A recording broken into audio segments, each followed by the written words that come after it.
안녕하세요, 지메입니다. 이 물건 진짜 재밌습니다. 저 이거 보면서 야, 이런 경우도 있구나 싶을 정도로 재밌다는 생각이 아주 드는 물건입니다.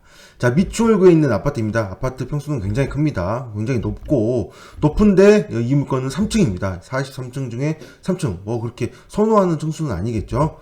이런데 이 물건 뭐 특별히 권리상의 문제는 없습니다. 전부 다 소멸사항이고 특별히 뭐 문제가 되는 사항이 없고 관리비도 뭐 그렇게 미납된 금액도 적기 때문에 평수에 비해서 그냥 입찰하고 낙찰받고 명도 받으면 되는 그런 물건인데, 자, 이 물건 등기부를 보다 보니 히스토리가 재밌습니다. 일단 보도록 하겠습니다. 자, 첫 번째, 2013년도, 원래 이전에도 매매가 있었는데, 이 물건이 있었는데, 그건 중요하지 않으니까, 시작은 2013년도부터입니다. 2013년도 3월 26일 날 소유자 여씨, 74년생 여씨가 이 물건을 매매로 샀습니다. 이게 시작입니다. 시작. 기억하세요. 자, 74년생 여씨가 매매로 샀습니다. 그리고 나서 경매에 나왔습니다. 뭐 자금적인 문제가 있었겠죠. 그래서 경매에 나왔는데 경매에 입찰자가 있었고 입찰은 김씨가 낙찰이 되었습니다. 근데 뭐 상당히 금액이 많이 떨어졌네요. 여기 거래가액은 6억 9천인데 여기는 뭐 낙찰가는 3억 6천 8백만 원입니다. 어쨌든 김씨가 낙찰을 받았는데 낙찰되고 나서 등기부 내용을 살펴보면 좀 재밌는 내용이 나옵니다. 자, 여기 김씨, 76년생 김씨가 낙찰을 받았는데요. 2015년 10월 13일이 이게 바로 잔금 납부를 하고 등기친 날짜일 겁니다. 즉 촉탁한 날짜 10월 13일. 이 중에 대금 지급 기한이 10월 23일이니 여기 10월 13일인 이 정도 일주일 전에 이 사이에 잔금 납부를 하고 등기 촉탁을 신청한 날짜인데, 자, 그런데 이 다음 봐보면 이 소유권 이전이 되는데 이 날짜를 봐보죠. 날짜를 보다시피 13일 같은 날짜가 같죠. 날짜가 같고 접수번호조차도 한 순위밖에 늘어나지 않으므로 결국은 어떤 뜻이냐면 이 두 개의 소유권 이전을 같이 신청을 했다는 거예요. 즉 뭐예요? 이것보다 복등기라고 하죠. 복등기.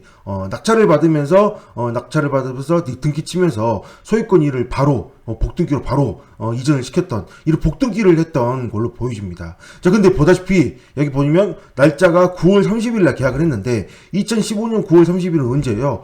허가 결정을 하고 그 다음에 잔금 납부 기일이 9월 30일 정도에 지정이 됐을 거거든요. 그때 바로 계약을 했다는 겁니다. 그러면 낙찰받고 바로 협상을 했다는 거 봐야겠죠. 그리고 나서 바로 뭐 잔금 납부하기도 전부터 미리 매매로 산 다음에 그 산 금액으로 인해서 잔금 납부를 한 뭐 그런 걸로 보여집니다. 3억 6,840만 원 거래가라고 써 있는데 이거는 뭐 사실은 뭐 믿을 수 있는 금액은 아니겠죠. 바로 매매로 복등기로 파는데요. 어쨌든 한땡훈 씨가 이 물건을 바로 복등기로 샀습니다. 이 상황에서 다시 또 경매가 나왔는데, 경매가 나온 상황, 경매 한번 또 진행되거든요. 뭐 경매가 이 진행이 되고 있는데, 경매 진행되고 있을 때 당시에 임차인 현황을 보시면 한땡 성씨가 있습니다. 여기 보면 소유자는 한땡훈 씨잖아요. 이름이 비슷합니다. 이 가운데가 같거든요. 그래서 뭐 형제로 보여집니다. 아무래도 다른 사람 이름을 내세워서 낙찰을 받았을까라는 추측을 하게 됩니다. 그 이유는 이제 보다 보면 이 다음에 보시면 한땡 성씨가 전입자로 있고요. 이 전입자의 배우자가 여땡 정씨입니다. 어디서 많이 본 이름 아닌가요? 어디서 많이 본 이름?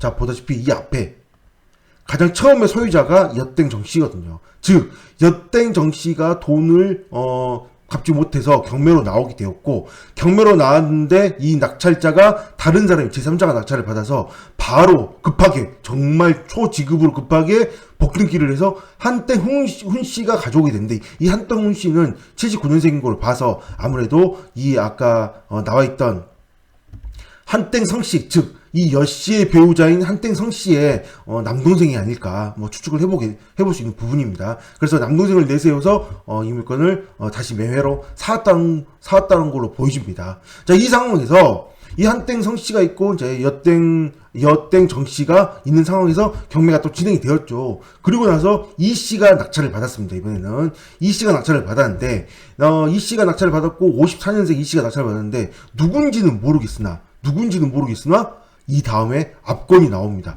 2016년 10월 30일 날 낙찰을 받았는데 이 다음에 소유권 이전이 되었는데, 보다시피 2018년에 이전이 되는데 누가 이전했어요? 다시 또 여씨한테 되돌아가는 거죠. 제일 처음에 봤던 여씨 맞잖아요. 그래서 이 물건 계속 여기에 살고 있어요. 지금 이 여씨도 주소지가 변경이 되지 않고 계속 살고 있고, 여기에 있는 이 이땡씨 3씨가 누굴까요?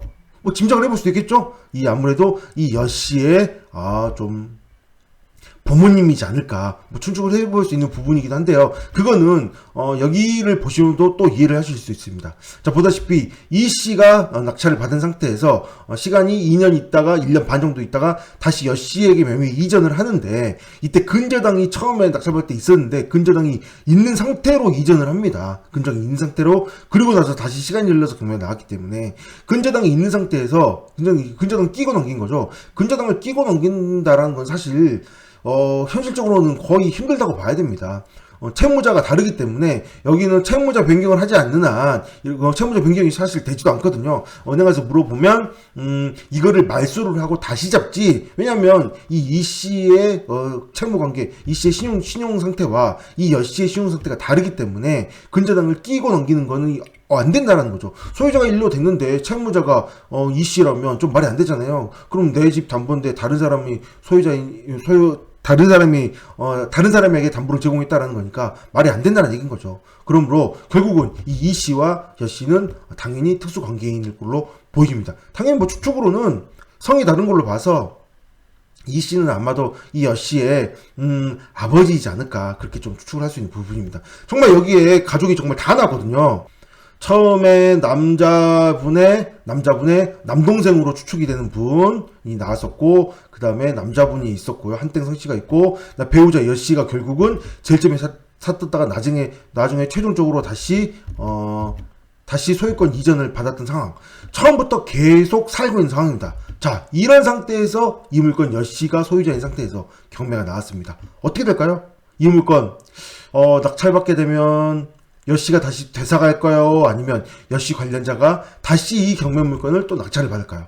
결과는 알 수 없겠지만 이런 식으로 명의를 정말 많이 썼다라는 생각이 듭니다. 이렇게까지 해서 이 물건을 지켜야 되는 걸까요? 그만큼 이 물건이 좋은 물건일까요? 3층인 뭐 나쁜 물건 아닙니다. 굉장히 좋은 아파트이긴 하지만 43층 중에 3층의 물건인데도 불구하고 굉장히 어마어마하게 많은 사람들을 이용을 해서 아주 오랫동안 이 집을 유지를 하고 있는 그런 상황입니다. 이 물건 입찰 한번 해보시면 낙찰받고 나면 어떤 상황이 벌어질지 너무 궁금해지는 상황입니다. 뭐 권리상의 문제는 전혀 없습니다. 낙찰받고 나서 그냥 인도명 시청하시고 명도가 진행하면 되는 물건이기 때문에, 단지 이 여씨 관련자, 이 소유자 여씨 관련자가 다시 또 입찰이 들어오지 않을까라는 생각과, 낙찰받고 났더니 누군가가 찾아와서 이거 다시 되팔면 어떨까라고 얘기를 하는 뭐 그런 상황도 될 수도 있다라는, 충분히 그런 상황까지 생각해 볼 수 있다라는 그런 물건이라는 겁니다.